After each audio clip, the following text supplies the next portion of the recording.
Ang goma na kapag ini-stretch, na-stretch ka. Gaya ka ba ng isang lobo na kapag hinanginan, inihipan ng hangin, wala. Hello? Pag inipan ka ng hangin, kaya mong mag-expand. Ibig sabihin, kung ano ka ngayon, pag na-pressured ka, kaya mo bang mag-expand dun sa pressure? Or hindi mo kaya? Kaya mo bang mag-adjust? Kaya mo bang panatilihin yung motivation mo kahit patong-patong ang problema mo?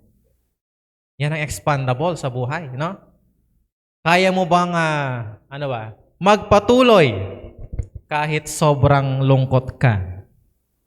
Kahit sobrang tinatamad ka, kaya mo bang magpatuloy? Kahit sobrang inaantok ka, kaya mo bang makinig? Kaya mo bang gumawa ng assignment? Kahit 7 yung subject mo, or 6, lahat ng yon may project, kaya mo pa rin tapusin lahat. Yun ang expandable.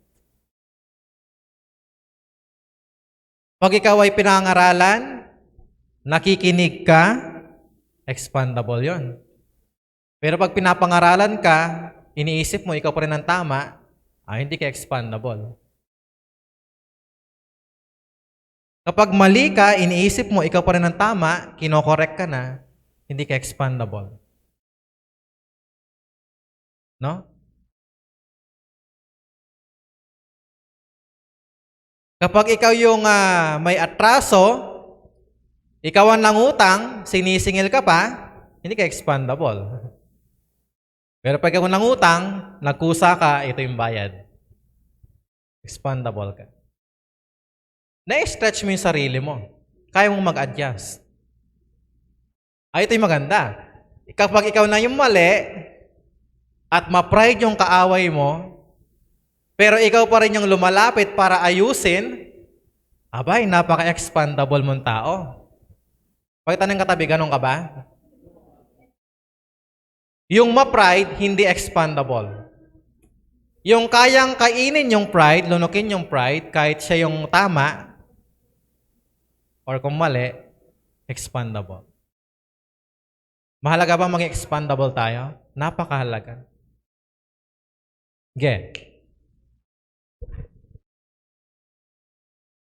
Lesson. Ang hindi nakasabay sa paglawak ay makaranas ng pagkawasak. Although sa Tagalog talagang medyo malalim siya, no? Halimbawa, expandable, you expand your attitude. Nag-a-adjust ka, nag-i-improve ka. Di ba lumalawak yung pananaw mo? Hindi makita yung isip mo kasi nga, you are open-minded. Tinuturuan ka ng bagong lesson. Yung dating alam mo ito, ngayon tinuturuan ka ng bago. In-accept mo rin. Parang maganda tong ginagawa niya. Parang maganda tong technique na to. Parang maganda yung ugali na to. In-accept mo. You're expanding your attitude.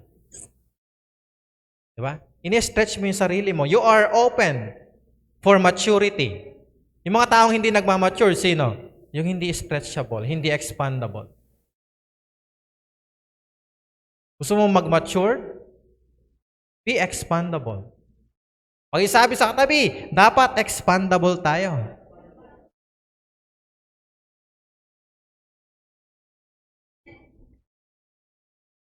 Kapag hindi ka ready, you will experience distraction. Wala kang mapapala sa buhay. Hindi ka mag-grow, hindi ka mag-mature, hindi ka magtatagumpay. Next, example ng expansion.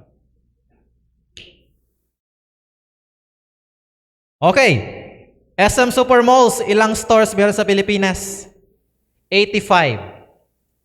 Lahat ba dito nakapunta na ng SM? Siguro, siguro naman, wala nang siguro yung mga medyo bata, hindi pa. SM China, hindi pa, no? SM dito, meron, nakapunta na. Expansion, ibig sabihin, dumami. kumalat yung kanilang branches. Next, Jollibee, 1,186 stores. Wow! Ang dami, no? Pilipinas lang yan. Pilipinas pa lang. Iba pa yung sa mga international. Next, Mang Inasal. Sino nag-only rice dito? Nakakapito. Sino nakakalima? Ang 5 kanin pataas. Malakas. Over 500 stores sa Pilipinas. Yan ang example ng pag-expand. Bakit sila nag-expand? Ibig sabihin, nakukuha nila yung kiliti ng tao. Masarap yung luto, maganda yung serbisyo, maganda yung patakbo ng administration, mababait, probably. If hindi lahat ng, workers ay mabait. Although, siyempre, wala naman perfect. Pero siguro 80 to 90% maganda yung serbisyo. Kaya dumami ng ganyan. Pagkitanong ka tabi, gusto bang mag-expand? I know, mga estudyante, gusto yung mag-expand. Kung dati ang out of 7 subjects, ang pasado mo lang ay 1, pag nag-expand ka, magiging 3 na o 5. Masyado kong binababa, no? Ganito lang, yung pinakamaganda. Kung dati, out of 6 subjects, yung 5, line of 80, mga 88 ang grade mo. And this semester or quarter, gusto mo, maging line of 9 lahat. Expansion yun. No? Lumalawak yung achievements mo. Ano pang expansion gusto mo? Gusto mo maraming kaibigan. Last year, ang kaibigan mo lang, 3 lang sa buong section nyo. Pero this year, gusto mo dumami. Pati yung kabilang section, magkaroon ka ng kaibigan. Pati yung crush mo, maging kaibigan mo na rin muna. Doon mo muna idadaan. Kakaibiganin ko muna siya.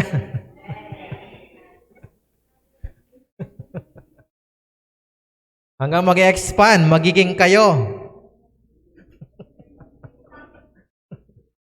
Magiging kayo.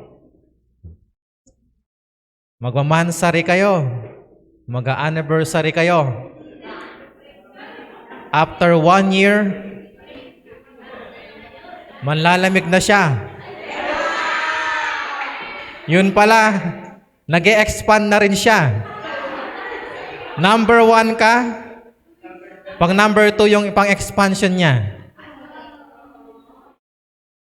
Meron siyang branch dito sa Angeles, may branch, San Fernando pala to. Meron din siyang branch na iba sa Angeles. Masakit, no? Mabalik tayo. Next. Balloon. Ang lobo, paano yan puputok? Magbigay kayo ng isang dahilan nga. Paano yan mapaputok ang isang lobo? Sobrang hangin. Pero nag-expand siya, no? Yun nga lang, hindi niya na kayang mag-expand pa dahil yun na yung capacity niya. May limit na siya. O, ano yung pangalawa? Pag tinusok mo, whether puno man yan or hindi, puno ng hangin or hindi, puputok yan. Alam niyo ba, ganyan din tayo. Naniniwala kayo young people, ganyan din tayo? No? Kapag may limit ka, hindi mo kayang mag-expand, mag-adjust, puputok ka. Kaya maraming nadidepress. So dami nang iniisip, yung utak hindi na kayang i-process, yung lahat ng iniisip na depress. No? Marami din naghihiwalay. Gulong-gulo na ako. Hindi ko alam, anong unahin kung ikaw ba o yung assignment ko. Maghiwalay na muna tayo, gulong-gulo na ako. No? Sa bahay din naman, madami nag-aaway ng magkakapatid. Kasi, yung isa, lagi na lang ako'y naguhugas. Ikaw, hindi ka naguhugas. hindi marunong mag-adjust, nag-aaway. O sa group, sa school, wala ka ng ambag dito sa grupo. Natanggalin ka na lang namin. Pag sinabing 9, dumarating ka 10 o'clock, hindi ka marunong mag-adjust.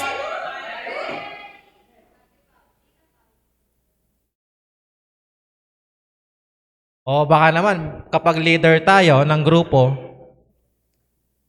porque laging nalilate, hindi natin bibigyan ng chance. O tayo rin, hindi rin tayo marunong mag-adjust nun. Hindi rin tayo open-minded. Baka naman may problema lang. Baka hindi mo alam. Tapos, hindi mo pinagbigyan. Kaya kung leader ka ng grupo, tanungin mo rin, na, be expandable.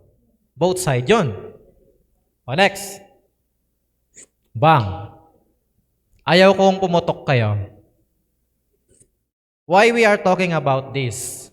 O, English ulit yan, na. Nakailan na ako, pakibilang yung English ko. Ba't natin pinag-usapan to? Isa lang naman ang dahilan. Ayaw kong may isang pumutok dito.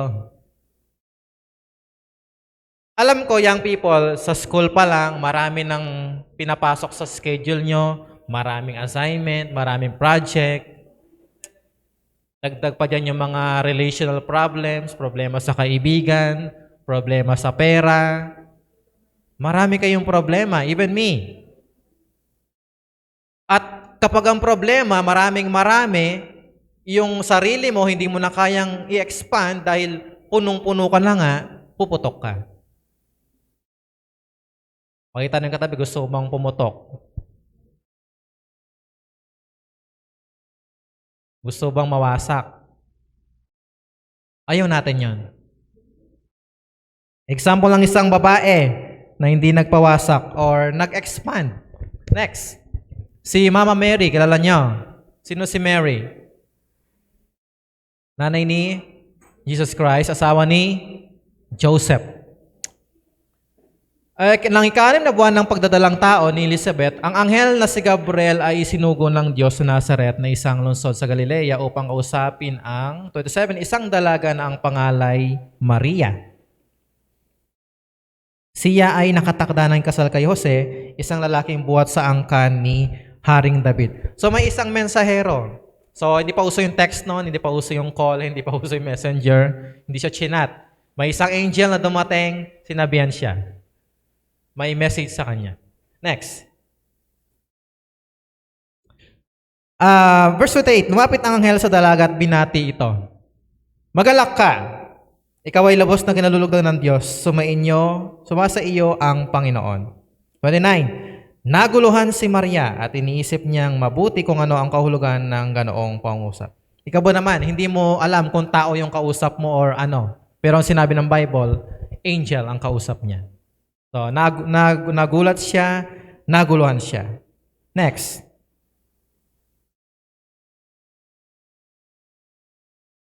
Sinabi sa kanya ng anghel, huwag kang matakot, Maria, sapagkat naging kalugod-lugod ka sa Diyos. Makinig ka, ikaw ay maglilihi at manganak ng isang sanggol na lalaki, at siya ipapangalanan mong Jesus. Ito na. Ito yung ano dito, mahirap eh. Hindi pa ikakasal si Maria, pero hindi natin alam kung nasa plano niya ng magkaanak, pero isang araw may dumating na angel na sasabihin, maglilihi ka. Mabubuntis ka, Maria. At ang sanggol na lalaki daw ang sanggol, may pangalan na rin. So yung napaka-specific, di ba? Lalaki magiging anak mo. Ang pangalan niya ay Jesus. Napaka-specific. Ibig sabihin sigurado na mabubuntis na siya. Kung ikaw ang babae, binisita ng angel, anong feel mo? Hindi ka pa nagka-boyfriend.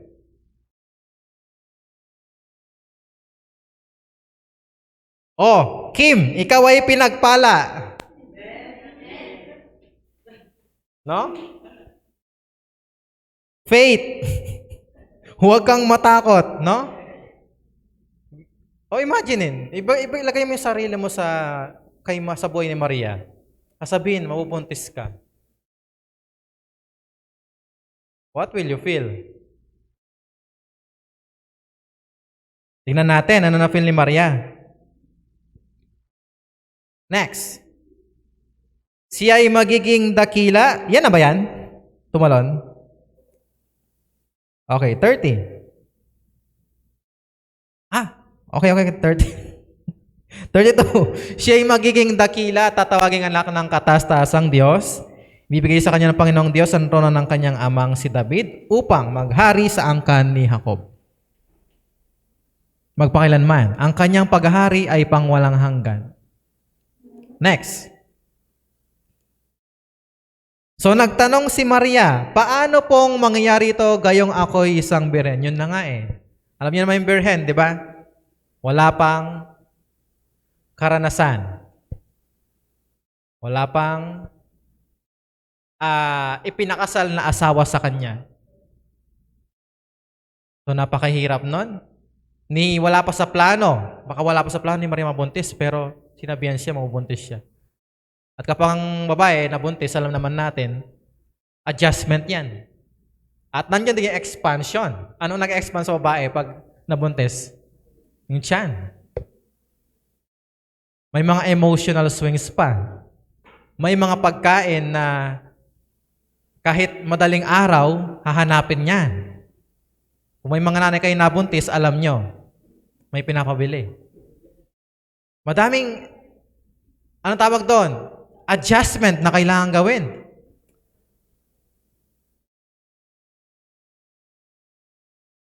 Next.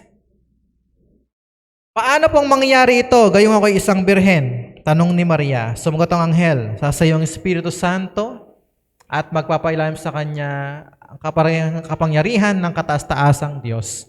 Dahil dito, ang sisilang mo'y banal at tatawaging anak ng Diyos. Di ko alam kung naintindihan ni Maria to o talagang ganun siya katindi yung faith niya. Pero kung ako ito, ewan ko. Talagang something new ito. Kakaiba. Next. Hindi ba't alam ng lahat na ang kamag-anak mong si Elizabeth ay baog? Ano yung baog? Hindi magkakaanak kahit kailan. Ngayon may naglihi siya at ngayon ika-6 na buwan na ng kanyang pagdadalang tao kahit na siya'y matanda na. Sapagkat walang anumang bagay na hindi kayang gawin ng Diyos. Ito yung sagot ni Maria. Ito yung gusto ko dito. Last. Sumagot si Maria, ako'y alipin ng Panginoon. Mangyari nawa sa akin ang iyong sinabi. Pagkatapos, umalis na ang anghel. Tanong, si Maria ba'y expandable o hindi? Imagine, sinabi sa kanya, hindi pa kasal to Maria, mabubuntis ka. Hindi niya alam paano siya mabubuntis dahil di pa man siya kasal. Pero may engaged na siya. Ibig sabihin, nung nagtanong siya doon, hindi niya sure kung paano siya mabubuntis. Pero ang tinanong yung sagot niya, sumagot si Maria, anong sagot niya? Ako'y alipin ng Panginoon. Ganyan ba yung attitude mo? Pakitanongin katabi, ganyan ka ba? Pag may sinasabi ang Panginoon, kapag may sinasabi ang leader mo, kapag may inutos sa'yo, kailangan makinig ka. Pati nanay mo, teacher mo, kapag sinabing ganyan, ganito, sundin mo. Wala naman mawala kung susundin mo. O syempre, alam mo naman dapat kung tama o mali. Definitely, kung tama, sundin mo. Kung mali, iwasan mo.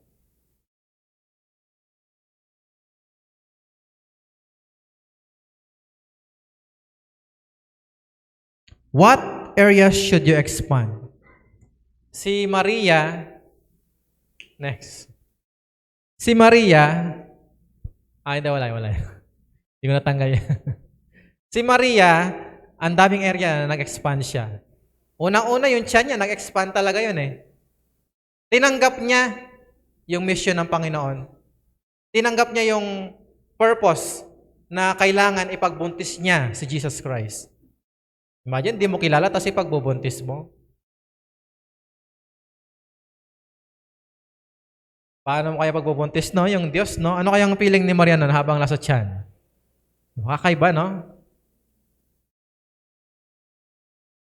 Youth, this 2024, sana mag-expand kayo. Gaya ng ginawa ni Maria. I believe si Maria, yung time na yon, isa siya sa pinaka-blessed na babae.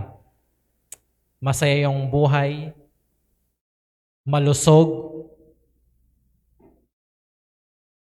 pinagpala siya ng Diyos dahil nag-expand siya, nag-stretch siya, nag-adjust siya para sa plano ng Diyos. You need to expand your attitude. Pag sinabing attitude, ano? Ugali or sarili. Sabihin ko lang yung negative, no? Para magandang example. Ano yung mga kaugali natin na hindi expandable? Nagkipagtalo. Sino nagkipagtalo dito? Walang aamin, syempre. Wag umamin, bless.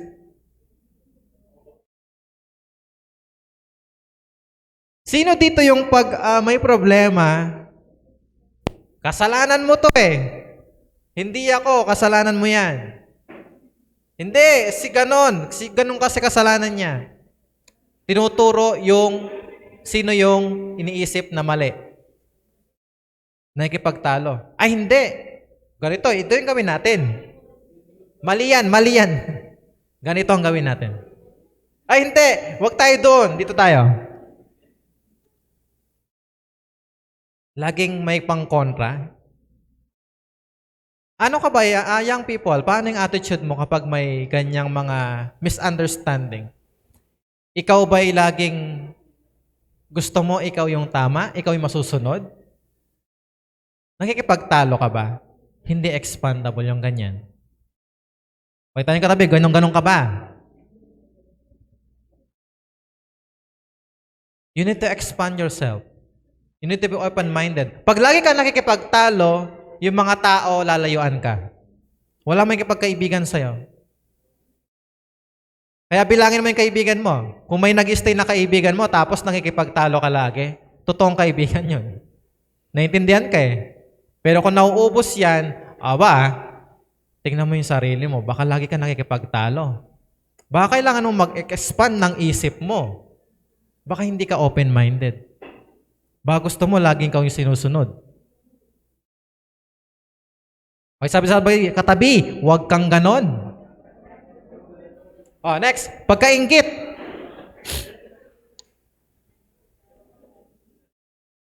Pag bumili yung kakilala, yung isang tao ng ganito, bibili ka rin. No? Pag nag-post sa Facebook yung isa, mag-post din siya. Nainggit. Sa pamilya. Ba't si ganito binigyan mo? Tay, nay, nung ako, hindi mo ako binigyan.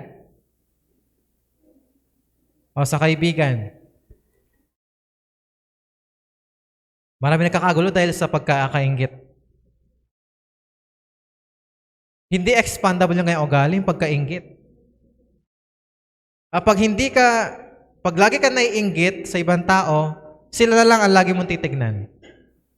Why not focus ka sa sarili mo? Focus sa ginagawa ni Lord sa buhay mo. Focus sa paglilingkod.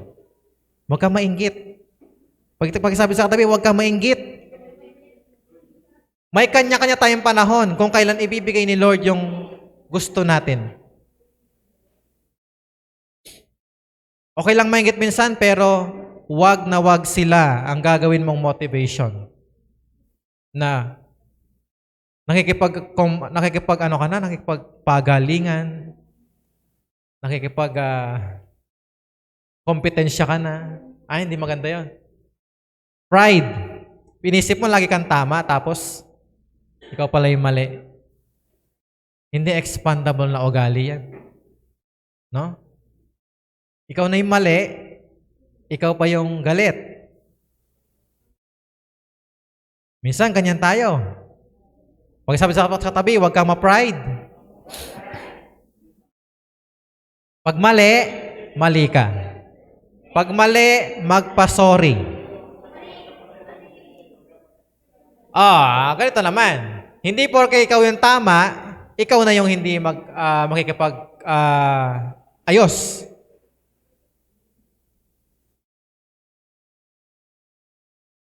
Di ba? Ang hirap magkipag-ayos kapag ikaw yung tama. Dapat yung nagkikipag-ayos yung mali, di ba? Hindi rin expandable na ugali yon. Ang tamang ugali, kahit ikaw yung tama, ugali ng Panginoon to. Sino ba yung lumapit sa Panginoon para sabing, Lord, kailangan mong mamatay para ang kasalanan namin ay mabayaran? Sinabi ba ng tao kay Lord yon? Hindi. Sino nagplano nun? Ang Panginoon. Sino ba yung mali? Ang tao yung mali, di ba? Ang Panginoon ang tama. Ganun ang best example. Kahit ikaw yung tama, kung yung maling tao, kung yung kaibigan mo ang mali, kung ayaw niya makipag-ayos, ikaw ang gumawa ng paraan. Yun ang expandable na ugali. Hindi ka pa maubusan ng kaibigan. O baka kasi pag laging ikaw yung tama, tapos di mo inaayos, ilang kaibigan yung mag-stay kaya? O tapos nakabasa ka sa FB. Ang tamang kaibigan.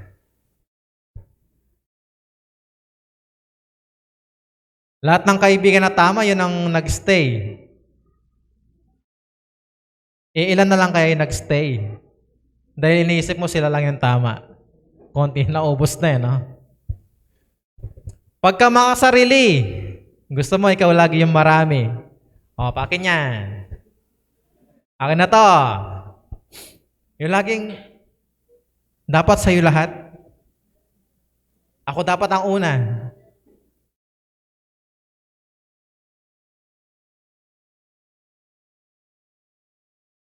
Huwag kang makasarili. Pag sabi sa tabi, huwag kang makasarili. Self-pity. Sinasabi nila lagi, ikaw yung mahina. Ikaw yung pinaka-weak. Ikaw yung pinaka-walang kwenta. Ikaw yung pinaka-walang silbi. Ikaw yung pinaka-mabagal. Ikaw yung kahit mawala ka, walang maghahanap sa'yo, walang magbabago sa mundo. Laging ganon ang naririnig mo. At feel mo ganon. Ikaw naman, dahil ganon lagi naririnig mo, inisip mo, totoo. Ganon ka nga. Self-pity yon. Why not? Yung mga weakness mo, mahina, hindi naman sa lahat ng bagay magaling ka eh. Kahit naman ako eh. Why not kung saan ka mahina, kung saan ka malakas, yun ang gamitin mo. Huwag mag-self-pity. Hindi nyo kailangang maging magaling sa lahat ng bagay. Hindi kailangan lahat ng subject, line of 9 ka lagi. No? Hindi ganun ang mundo. Hindi kailangan ikaw lagi ang top sa class. Hindi kailangan ikaw lagi ang pinakamagaling. Hindi kailangan pag Pasko, ikaw lagi ang pinakamagandang damit. Hindi ganun ang buhay. Simple lang, dapat ang buhay. Hindi mahalaga yung pinaka. Ang mahalaga, yung sarili mo, yun ang focus mo, hindi yung ibang tao. Huwag mag-self-pity. Hindi ka mahina, hindi ka walang kwenta. Pag isabi sa katabi, hindi ka mahina. May silbi ka. May pakinabang ka.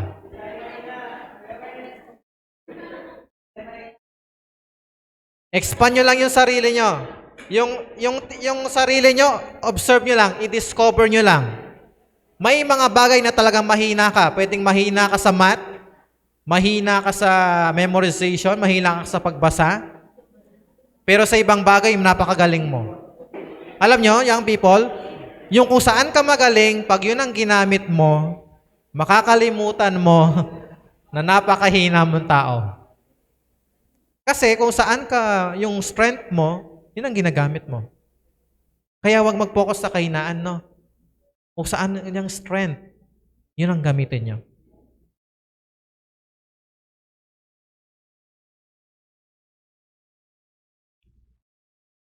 Spiritual life. Yung sarili, expand natin, no? Dapat mag-grow, mag-mature. Spiritual life. Next.